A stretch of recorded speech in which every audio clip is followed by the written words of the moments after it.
प्यारे बच्चों नमस्कार। 9th क्लास विषय हिंदी में आपका स्वागत है। जैसा कि हमने कल पढ़ा था कि प्रेमचंद के फटे जूते, इसके लेखक है हरिशंकर परसाई जी। ये एक व्यंग्यात्मक निबंध है जिसमें लेखक ने उसके ऊपर व्यंग किया है। जो फोटो खिंचवाने के लिए जाता है और उनके जूते जो हैं वो फटे हुए हैं।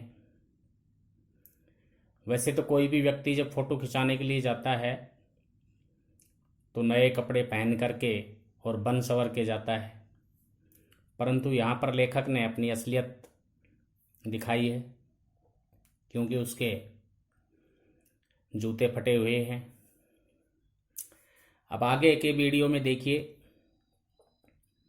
कहता है तुम फोटो का महत्व नहीं समझते।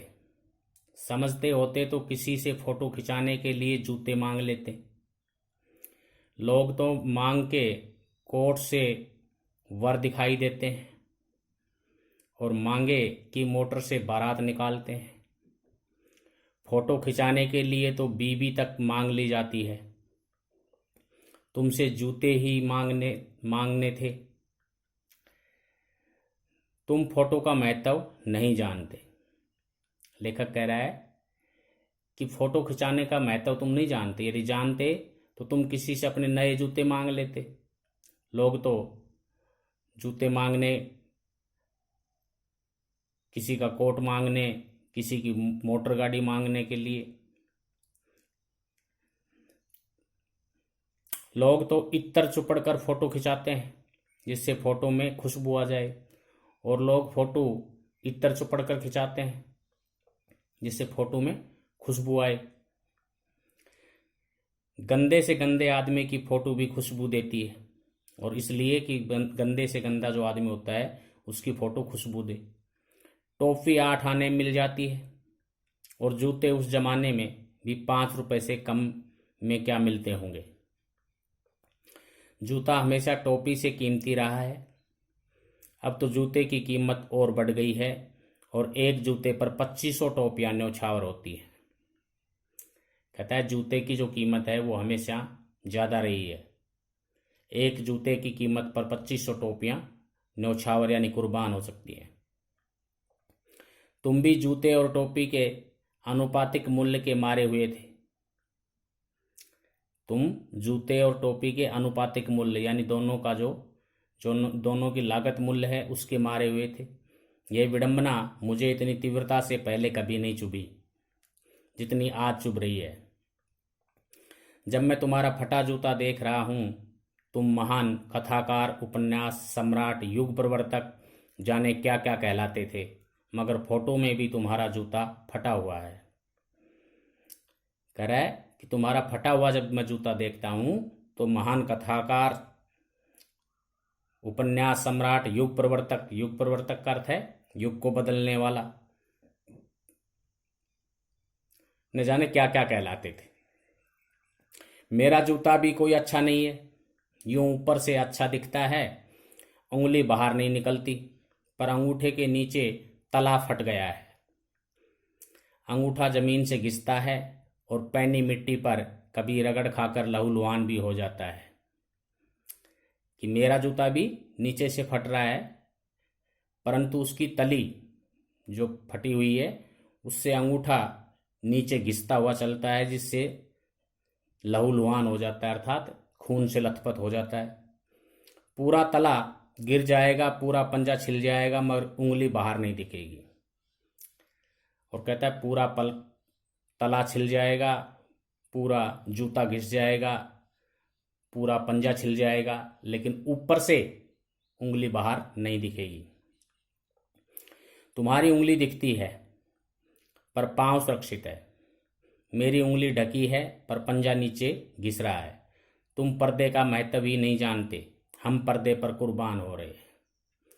और तुम, कहता है तुम पर्दे का महत्व नहीं जानते, हम पर्दे पर कुर्बान हुए जा रहे हैं। तुम फटा जूता बड़े ठाठ से पहनते हो, मैं ऐसे नहीं पहन सकता। कि तुम तो बड़ा फटा हुआ जूता बड़े ठाठ से यानी शान शौकत से पहनते हो, परंतु मैं ऐसा नहीं पहन सकता। फोटो तो जिंदगी भर इस तरह ही नहीं खिंचवाऊं, चाहे कोई जीवनी बिना फोटो के ही छाप दे। और लेखक कहता है कि मैं ये चाहता हूं कि मैं अपनी फोटो तो ऐसी अभद्र न खिंचवाऊं, चाहे मेरी कोई जीवनी है वो बिना फोटो के ही छाप दे।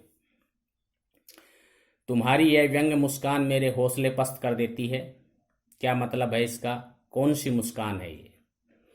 और तुम ये जो व्यंग मुस्कान दिखा रहे हो ये मेरे हौसले पस्त कर देती है, यानी मुझे हताश कर देती है। इसका क्या मतलब है? कौन सी मुस्कान है ये? क्या होरी का गोदान हो गया? क्या पूस की रात में नील गाय हल्कू का खेत चर गई? क्या सुजान भगत का लड़का मर गया क्योंकि डॉक्टर क्लब छोड़कर नहीं आ सकते? देखिए, ये मुंशी प्रेमचंद के द्वारा लिखी गई गाथाएं हैं जिनका यहाँ पर लेखक ने उच्चारण किया है कि क्या होरी का गोदान हो गया, क्या पूस की रात में नील गाय हल्कू का खेत चर गई, क्या सुजान भगत का लड़का मर गया। ये उनकी रचनाएं हैं मुंशी प्रेमचंद की। नहीं, मुझे लगता है माधो औरत के कफन के चंदे की शराब पी गया, वही मुस्कान मालूम होती है। और जो तुमने अपने लेख लिखे हैं उन लेखों की यह मुस्कान मुझे मालूम होती है।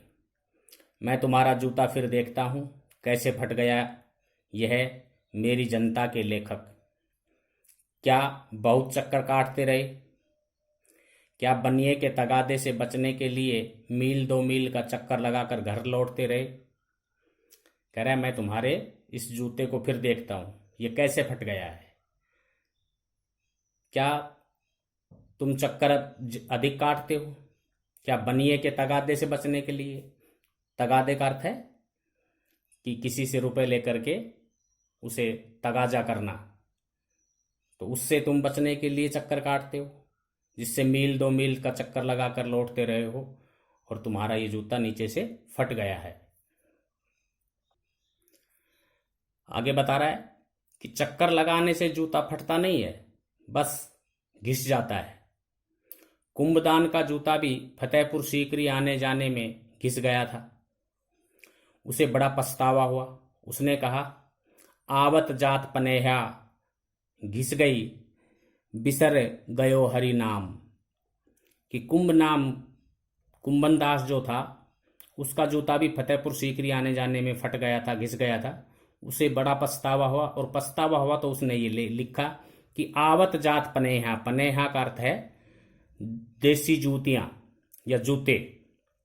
घिस गई बिसर गयो हरि राम, और बिसर का अर्थ है भूल जाना, कि मैं तो भूल गया हरि राम, यानी राम का नाम भी भूल गया। मेरे आने जाने में मेरे जूते घिस गए। और ऐसे बुलाकर देने वालों के लिए कहा था, जिनके देखे दुख उपजत है तिनको करबो परे सलाम। कि जिनको देख करके दुख पैदा होता है उनको करबो परे सलाम, उनको मैं सलाम करता हूं। चलने से जूते घिसता है, फटता नहीं। तुम्हारा जूता कैसे फट गया? और लेखक कह रहा है चलने से जूता घिसता है, फटता नहीं है, फिर तुम्हारा कैसे फट गया?